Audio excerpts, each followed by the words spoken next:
Quand Dominique est souffrante, elle ne se rend pas chez son médecin, mais dans cette échoppe un peu particulière. Bonjour monsieur.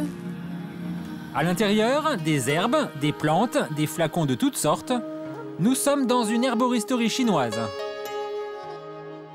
Et au fond de la boutique, une arrière-salle qui ressemble à un cabinet médical.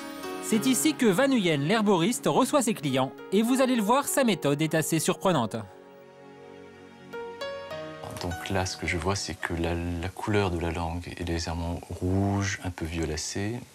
Il y a une fissure centrale au niveau du corps de la langue et des petits points rouges à l'extrémité.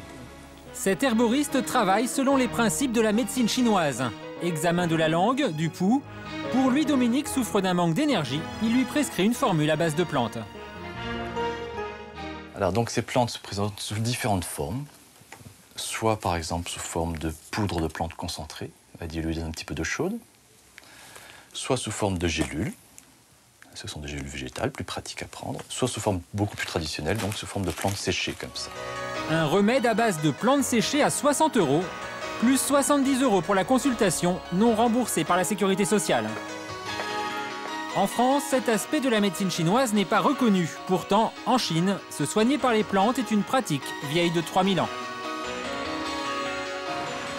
Dans cette pharmacie de Pékin, les herboristes travaillent avec des milliers de plantes, mais aussi avec des racines, des écorces et même certaines substances animales. Leur dosage est censé guérir tous les maux. Le ginseng, par exemple, est une plante recommandée en cas de fatigue, et certaines variétés de gingembre sont utilisées contre les nausées. Mais la plupart de ces ingrédients ne sont pas autorisés en France, notamment ceux d'origine animale, comme la chair de serpent.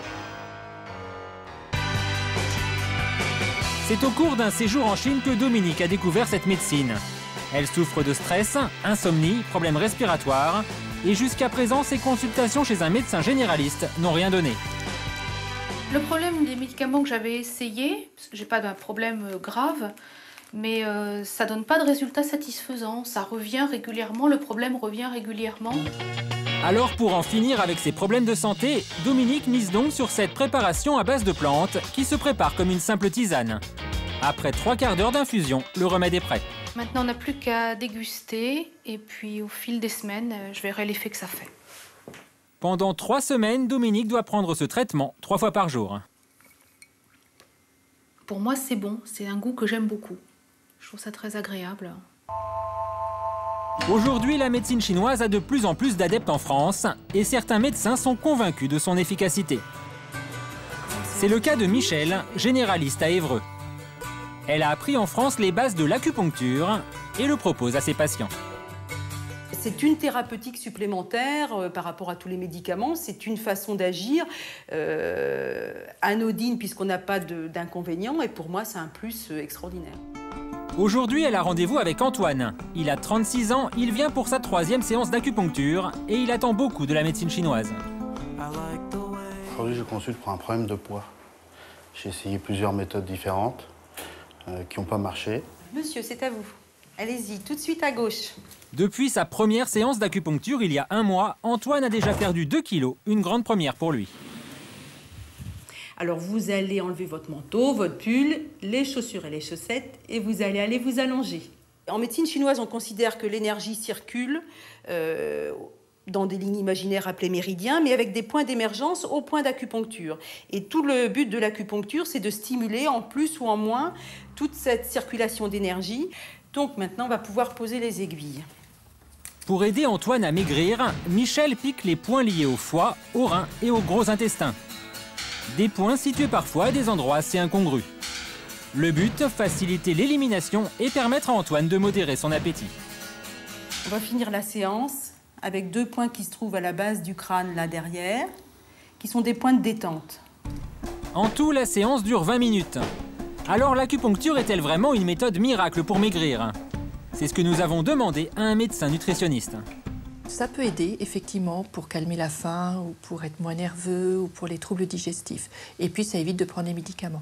Mais ce qu'il faut savoir, c'est que lorsqu'on va voir un acupuncteur pour maigrir, il y a toujours des règles diététiques qui sont données ou des règles d'hygiène de vie. Donc, c'est surtout l'ensemble qui fait maigrir. Pour Antoine, la séance s'achève. Une séance remboursée par la Sécu car exercée par un généraliste. Prochain rendez-vous dans un mois. Objectif d'Antoine, perdre 10 kilos. Continuez comme ça et bonne soirée. Au revoir, docteur. Mais la médecine chinoise, vous pouvez aussi la pratiquer dans votre cuisine. En plus de l'acupuncture, Michel a appris les bases de la diététique chinoise, l'un des piliers de cette médecine.